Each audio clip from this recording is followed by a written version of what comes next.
有这样一个品牌，它的 logo 呢是花$35找一个设计系的学生做的，品牌名称呢是注册商标的最后期限前几小时员工做梦梦到的。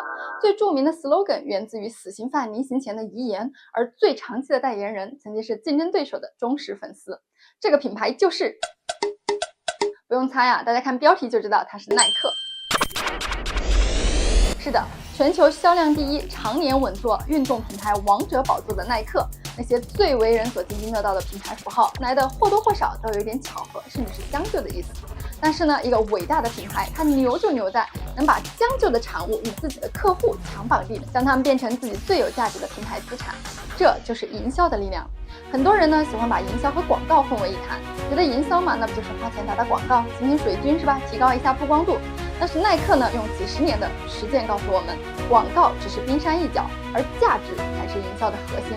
它一路走来的每一步呢，可以说都完美的符合了营销学中的4P 理论，属于是教科书式的营销案例了。那4P 理论呢，是由杰瑞麦卡锡教授在上世纪60年代首先提出的，跟耐克创立的时间差不多。它是营销学中的一个经典理论。那这个4个 P 呢，分别指的是 product 产品、price 定价、place 渠道和 promotion 推广。简单来说呢，营销呢是以产品为核心，消费者购买的是产品的使用价值，那它呢来决定这个产品应该卖多少钱，在哪里卖，用什么样的推广方式，以此构成整个营销的闭环。今天这期视频呢，我就带大家回顾一下耐克60年的营销历史，详细的拆解一下它是如何一次次的用产品创新、精妙的定价、渠道布局以及最重要的讲故事的能力，从一个日本鞋的小代理商成长为一家市值1000亿的商业帝国。我们以4P 为线索展开，先讲产品创新。那耐克呢，创立于1964年，当时还叫做南代体育，主要代理的是日本的鬼冢虎品牌。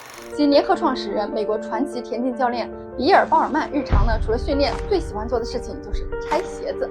他会把运动员的鞋子一点点拆开，加入一些自己的改造，比如说在中底里面加入足弓支撑，比如说改换外底的材料等等，然后呢再缝起来给运动员试穿。耐克的创始人费尔奈特就是因为在大学期间经常试穿鲍尔曼改造的鞋子，才与他结缘。在加入蓝带体育之后，鲍尔曼依然延续了这个习惯。每当他通过实验发现某一项改造对运动员的表现有帮助时，他就会把方案寄给日本的鬼冢虎，而鬼冢虎呢会根据方案提升自己的产品，每一次都会大受市场的欢迎。但当时的产品创新呢，严格来说还不能算在耐克的头上。1971年，南代体育与鬼冢虎的矛盾达到了不可调节的程度，耐克呢找到了其他的代工厂，创立了自己的品牌，这也就有了我们开头提到的耐克名称和 logo 的奇葩诞生史。同一年感恩节的清晨，俄勒冈州尤金市的一栋木屋里飘出了焦糊味。66岁的鲍尔曼在用早餐的时候，盯着盘中华夫饼的格子纹路，突发奇想：如果把这个图案翻过来，用橡胶倒模，岂不是能做出防滑又有弹性的鞋底？说干就干，在报废了2个华夫烤盘，制造了一地的狼藉之后，他验证了这个方案的可行性，制造出了具有方格凸起的橡胶鞋底的原型。这种鞋底的纹路让运动员在煤渣跑道上的抓地力暴增30%，用费尔奈特的话说，就是跑得像兔子一样快。鲍尔曼后来将这款鞋命名为 Moon Shoe 月球鞋，因为当时登月了，在美国还是个大新闻。华夫格的鞋底在土地上踩出的印记与宇航员在月球上留下的脚印非常的相似。你看，从这会儿起，耐克就已经深谙营销之道了。我们卖的可不是鞋子，而是登月的伟大梦想。后来，美国传奇跑者史蒂夫·普雷方丹穿着它拿下了全美5000米的冠军，让月球鞋名声大振。耐克在70年代推出了多款华夫底的跑鞋，逐渐的在美国跑鞋市场击败阿迪达斯，成为了跑鞋的引领者。时间来到1977年，航空工程师弗兰克·鲁迪找到了费尔奈特，他说：“奈特先生，我们想出了把空气注入运动鞋中的方法。”奈特一脸懵啊，把空气注入鞋里，为什么要这么做？鲁迪当时回答：“为了更好的支撑，为了终身的腾空。”这句话把奈特都逗笑了。他的评语是：“我在鞋子领域听过不同的人的很多愚蠢想法，但是这个蠢到了极致。”他当时一定不会想到，这个愚蠢的想法后来成为了耐克的摇钱树。以他为核心的艾尔系列受到了全球消费者的追捧，畅销至今。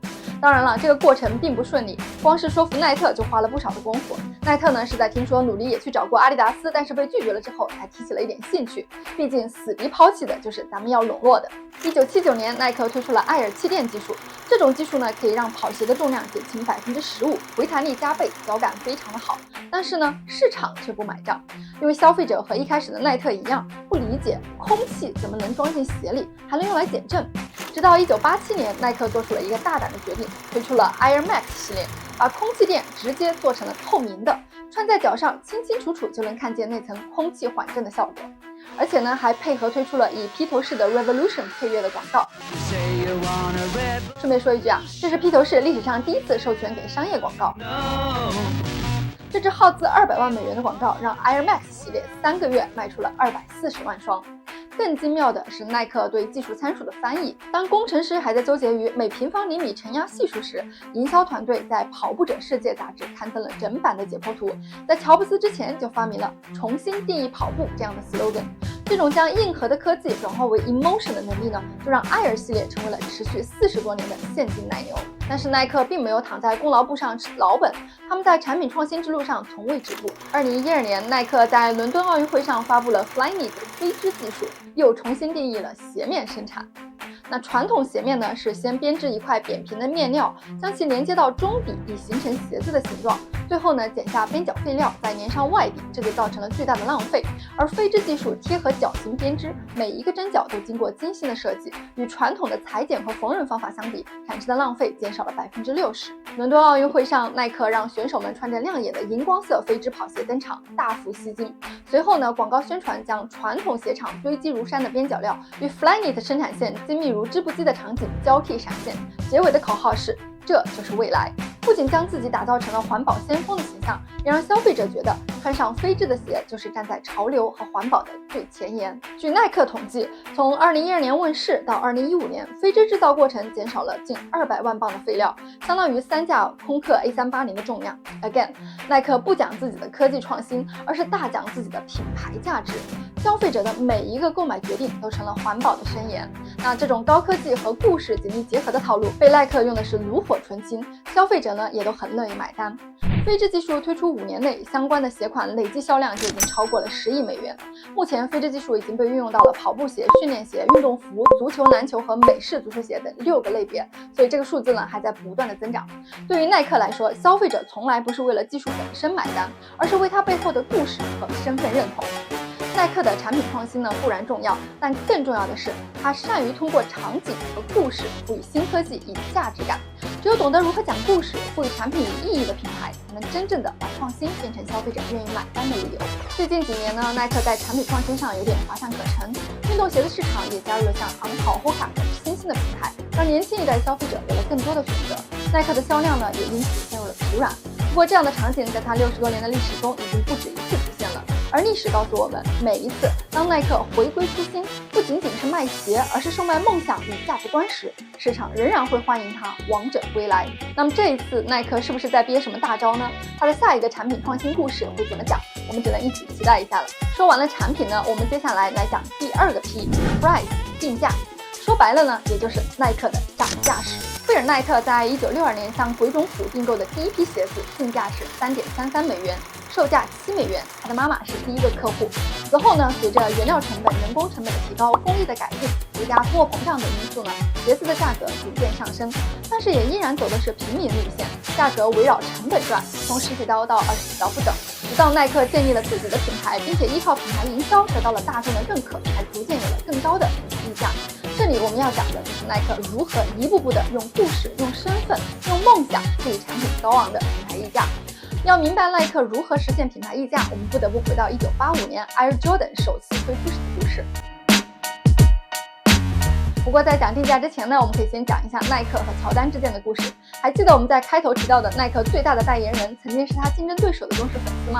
说的就是乔丹。1984年，乔丹还是一个没毕业的大学生，刚刚入选 NBA， 场上表现优异，被耐克一眼看中。然而乔丹本人对耐克并无兴趣，他钟情于阿迪达斯，甚至都不愿意去跟耐克的代表见面。耐克的篮球营销主管索尼瓦卡罗出动了秘密武器——乔丹的母亲德罗丽丝。德罗丽丝呢，严肃地对儿子说：“就算你不喜欢，也得去听听他们怎么说，是吧？”在母亲的坚持之下呢，乔丹勉强飞赴俄勒冈参加了耐克的洽谈会。为了迎接他，耐克在总部拉起横幅，耐克大家庭欢迎乔丹一家，可以说是尽显诚意。会上呢，乔丹仍然是表现得兴趣索然，会后甚至让经纪人再次去游说阿迪达斯，但对方对21岁的新秀仍然缺乏兴趣，而且还认为他身高不足，让乔丹非常的郁闷。当然了，1年之后郁闷的就是阿迪达斯自己了。而另一方面呢，耐克则是开出了令乔丹的父母眼前一亮的条件。耐克不仅愿意签下价值250万美元的5年期合同，还提出了为乔丹打造个人命名的专属球鞋系列，而乔丹呢可以获得球鞋年销售额5%的分成。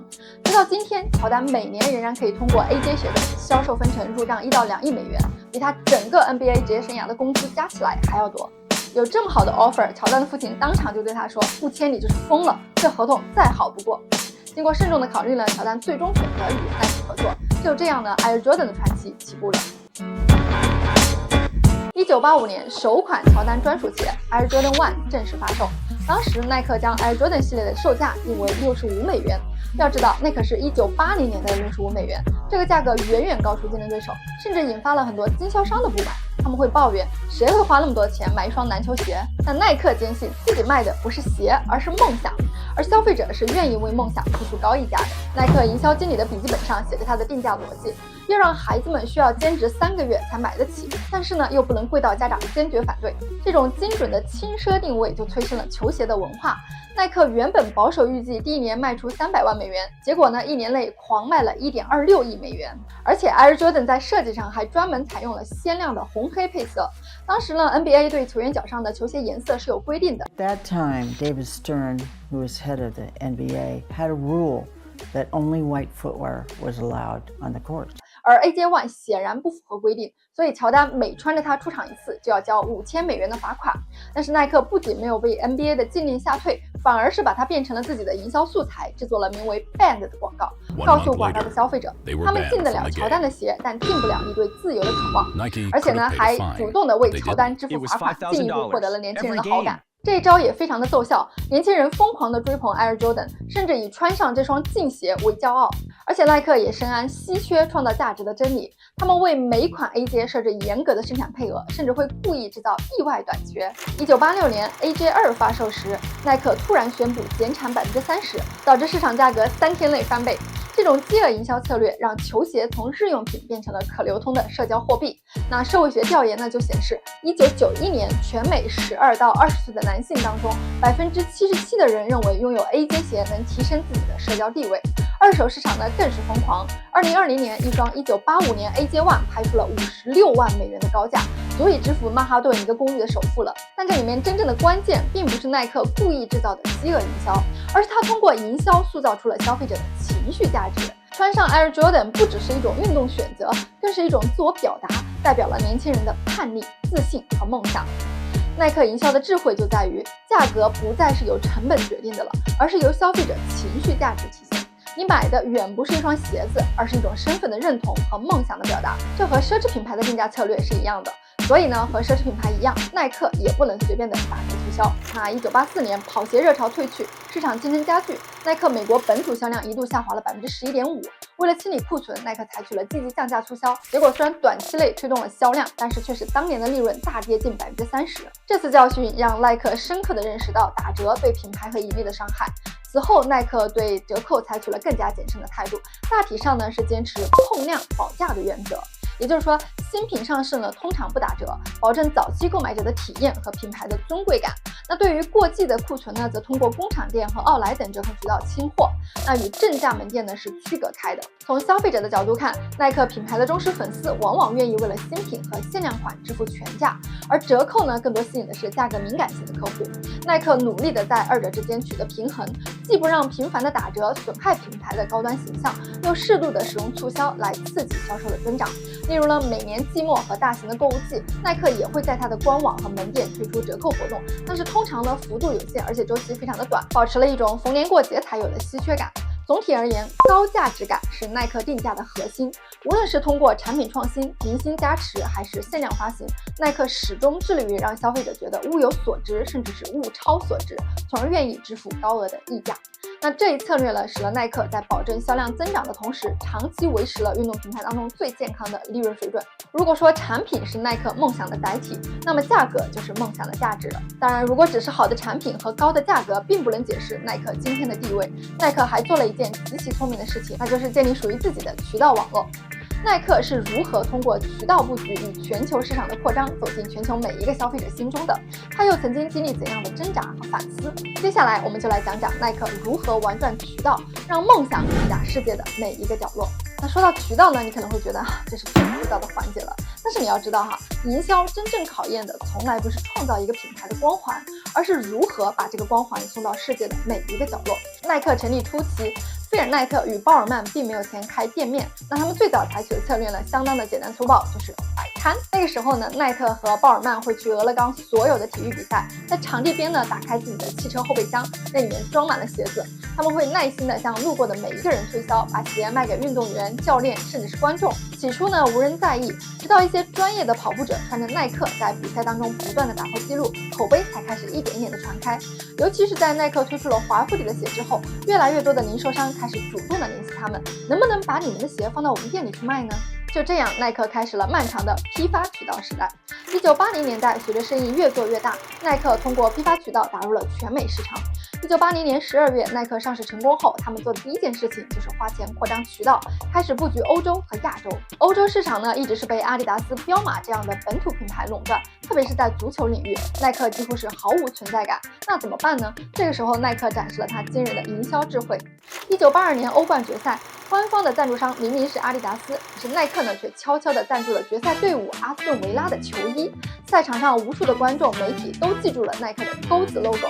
那这种蹭热度的策略呢，就是后来闻名全球的 ambush marketing。伏击营销这个策略被耐克运用到了1984年的洛杉矶奥运会、1996年亚特兰大奥运会、2008年北京奥运会、2010年南非世界杯、2012年伦敦奥运会等等众多的顶级赛事。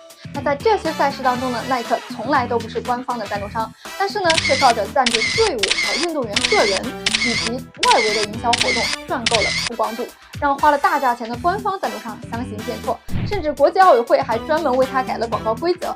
这种以小博大的渠道策略呢，让耐克的国际声誉迅速提升，也让越来越多的国际经销商找上门来，主动要求代理耐克的品牌。但是呢，靠批发也存在问题，那就是耐克它无法真正的掌控市场和消费者数据。进入21世纪之后，互联网兴起，耐克敏锐地察觉到必须要有自己的渠道了。2017年，耐克宣布全面转型，向 DTC 战略进发。DTC 呢是 Direct to Consumer， 直面消费者的意思。那这就意味着他们不想让中间商来赚差价了。尤其是在约翰·多拉霍出任 CEO 之后，他们结束了与超过1半的零售合作伙伴的关系，停止向包括亚马逊和梅西百货在内的零售商供货，甚至削减了他在美国最亲密的合作伙伴 Foot Locker 的供货量。同时，集中火力发展自己的官网、电商、自营门店等渠道，把用户引导到自有的渠道，自己来掌控数据和消费者体验。一开始，这个战略可以说是相当成功，尤其是在2020年疫情爆发之后，由于线下的零售受限，消费者呢蜂拥至耐克的线上渠道购物。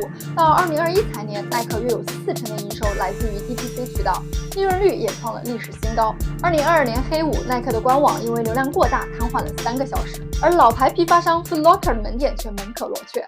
因为耐克的供货不足，他们甚至不得不大幅的下调当年的业绩预期，导致股价暴跌36%。而另一方面呢，耐克也在 DTC 的甜头当中迷失了自我。2022年后，耐克的线上销量开始大幅的下滑，大量库存积压，很多消费者在经销商那里买不到耐克的产品，就转向了其他品牌。耐克发现他们高估了消费者对直销的忠诚度，而低估了批发商触达广泛市场的优势。2023年 CEO 约翰·多拉霍在财报会议上反思，我们确实过于偏重直销，忽视了批发伙伴的重要性，这个错误我们需要立刻纠正。于是耐克又开始主动的与 Foot Locker 等关键渠道上重新建立合作关系。10月，耐克产品重新进驻美国梅西百货和鞋店 DSW 的货架。重新开放的批发渠道带来了23%的新客增长。这场博弈印证了零售业当中的永恒真理：渠道不是非此即彼的战争，而是共同编织的消费网络。耐克以身试验，以销售额和股价为代价，给所有零售品牌都上了一课。好的渠道战略不是在批发和直销之间去取舍，而是在二者之间找到最完美的平衡点。渠道的问题反反复复，到底还是解决了，但大众呢却并不满意。近2年大家说的最多的就是耐克变了，它变得不酷了。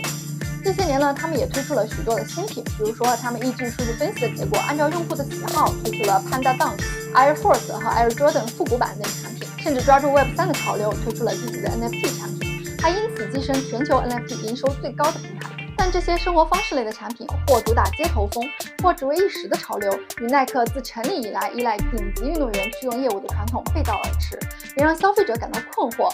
从前的耐克是弄潮儿，怎么现在成了跟风者？而消费者之所以有这样的印象，是因为在过去的几十年里，耐克一直用最经典的广告语、最精彩的明星代言、最敏感的社会议题，创造出一个一个让人记忆深刻的营销故事。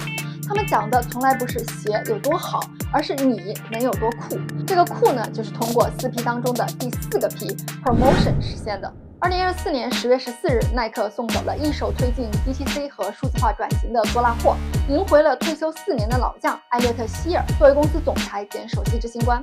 市场用大涨来回应了这次换帅。希尔在耐克从实习生做起，一路做到执行高管退休，大家都期待着在耐克干了一辈子的他能带回耐克的奋斗者基因，让他重新的酷起来，就像30多年前一样。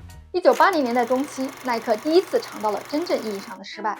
当时的美国健美操风潮席卷全国，大量女性消费者都去健身房练习舞蹈和有氧操，需求的是时尚舒适的运动鞋，而耐克却偏执地盯着篮球鞋和专业跑鞋，完全忽略了这个庞大的新兴市场。结果锐步抢走了这块蛋糕，并且迅速登顶。1987年一举超越耐克，成为美国销量第1的运动品牌。那一年，耐克第一次遭遇了季度亏损，营销部召开了紧急会议，董事会里弥漫着一股紧张的气氛。有人问我们是不是完蛋了，有人怪责为什么我们看不见旅行市场的崛起，更有人开始质疑是不是我们的品牌定位有问题。危机最严重的时候，耐克找到了当时还是一家小公司的韦登肯尼迪公司求救。他们的创意总监丹·韦登陷入了深思，我们怎么才能重新激发起消费者对品牌的兴趣呢？苦思良久啊，他从一起新闻事件当中获得了灵感。当时呢，一名死刑犯在临刑前说了最后一句话 ：“Let's do it， 来吧，动手吧。”丹·韦登呢，敏锐地捕捉到了其中蕴含的决绝意味，于是呢，将其稍加修改，改成了 “Just do it”。1988年，耐克推出了一则极其简单的广告，画面当中80岁的老人瓦尔特·斯塔克慢慢地跑过了旧金山的金门大桥。广告结束时只出现了3个字 ：“Just do it”。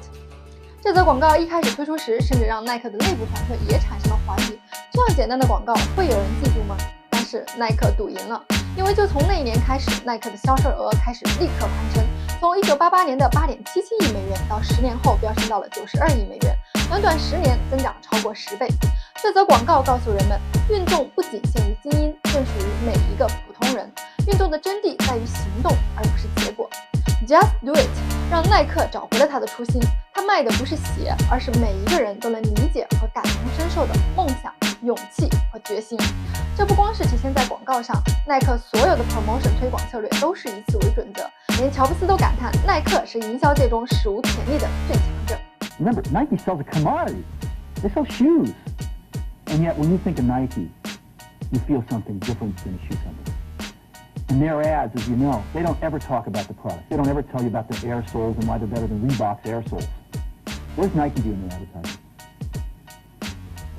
They honor great athletes and they honor great athletics. That's who they are. That's what they are about. 进入21世纪，耐克又进一步将自己的品牌表达提升到了一个新的层次，直接参与社会议题。2018年9月，耐克的 Just Do It 30周年广告上映，主题是 Dream Crazy。这次的主角是 NFL 球星科林·卡佩尼克，他曾因2016年在比赛前唱国歌时下跪抗议美国黑人和其他民族的被压迫以及警察的暴行而饱受争议，而后呢被禁止参加职业比赛，甚至丢掉了工作。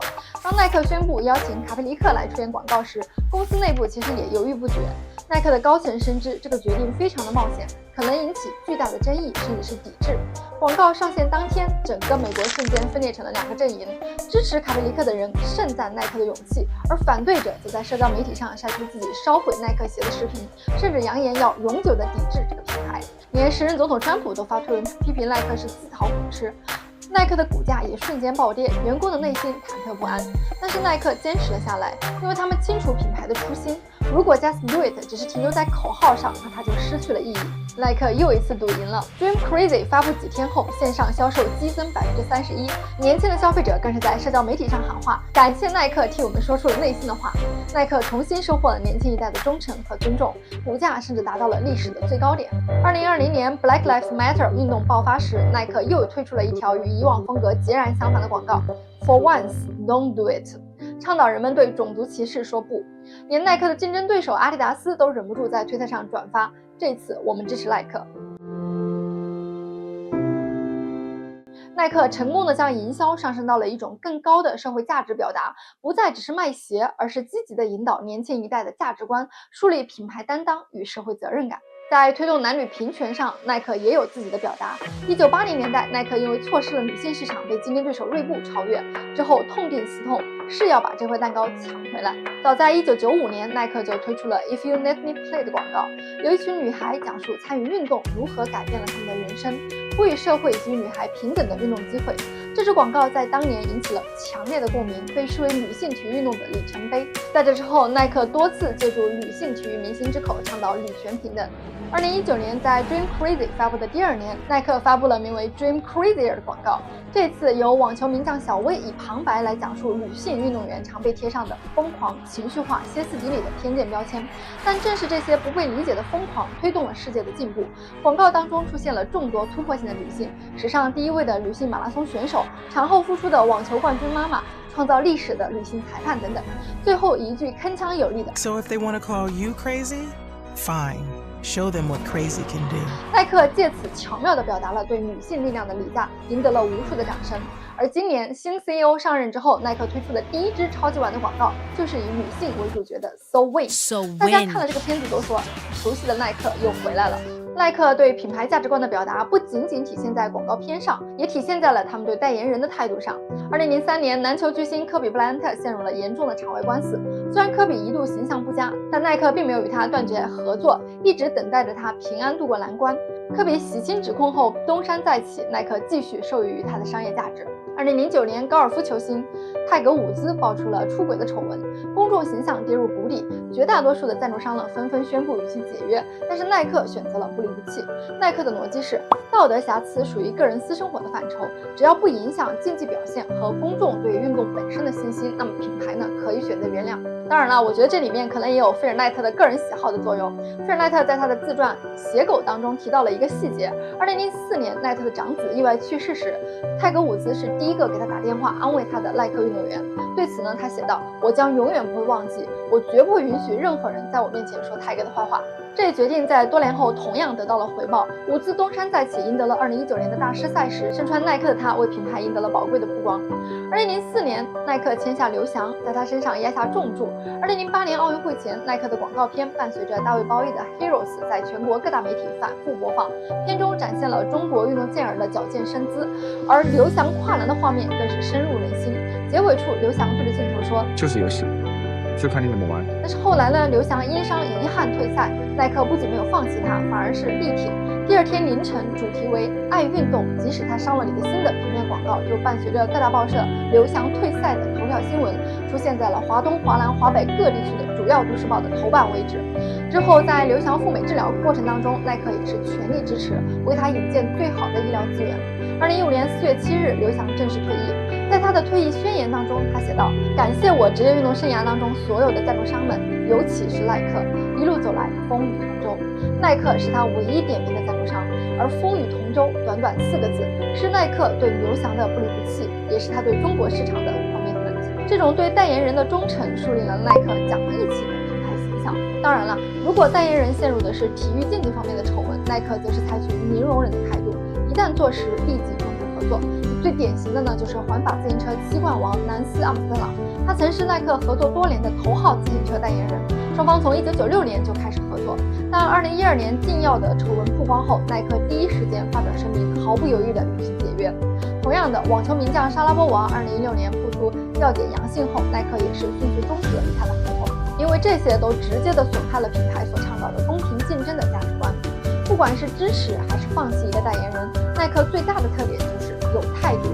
种态度传达给消费者的信息是：我买的不是一双鞋子，而是一种 identity， 是追求卓越、永不放弃的运动精神，是对不公不义说不的叛逆精神，是追求自由和自我表达的情绪释放。在60年的发展历程中，耐克并非每一步都走对了。他曾经忽视过健美操兴起带来的女性市场，也曾经误判过直销渠道的作用，甚至犯过供应链管理的问题，而导致声誉受损。但是每次失败，耐克都能很快的重新崛起。他的秘诀呢，就只有一个，那就是回归初心。他不是卖鞋，而是为梦想和生活方式代言。费尔奈特在自传《写狗》当中曾经写道：我们可以输掉短期的竞争，但是只要记住我们是谁，为什么而存在，我们就永远不会输掉战争。这句话或许是耐克营销哲学最好的诠释。最后我们再来总结一下耐克是怎么用4P 理论建构起它的营销哲学的。第一个 product 产品，耐克的创新从华夫底到 Air Jordan 再到 Flyknit， 从来都不只是卖技术，而是讲述一个一个关于梦想的故事。第二个 P 呢 price 定价，耐克的高定价不是靠它的成本来决定的，而是让消费者甘心的为情绪和梦想买单。第三个 P place 渠道，耐克的渠道布局也从来不仅仅是物流和仓储的问题，而是梦想如何抵达每一个人的生活。最后 promotion 推广，耐克所有的广告策略都是围绕品牌的价值观，传递梦想、自由、叛逆和勇气。而这一切的一切都精准地实现了耐克联合创始人鲍尔曼说过的那句名言：只要你拥有身体，你就是运动员。换句话说，耐克营销的核心从来不是卖给精英的运动员，而是把品牌带给每一个平凡的消费者。他告诉我们，穿上耐克，你可以像乔丹一样飞翔；穿上耐克，你就是在表达自己的态度和价值观。你甚至可以借由一双鞋，成为梦想当中最好的自己。这就是营销真正的力量，它能赋予一个品牌以生命，让原本冷冰冰的商品变成人们追逐的梦想。伟大的品牌从来不是卖产品，而是为消费者创造梦想，创造认同，创造归属感。当你懂得这个道理，你也就真正理解了营销的真谛。我们做营销的不是在做广告，而是在赋予品牌以生命。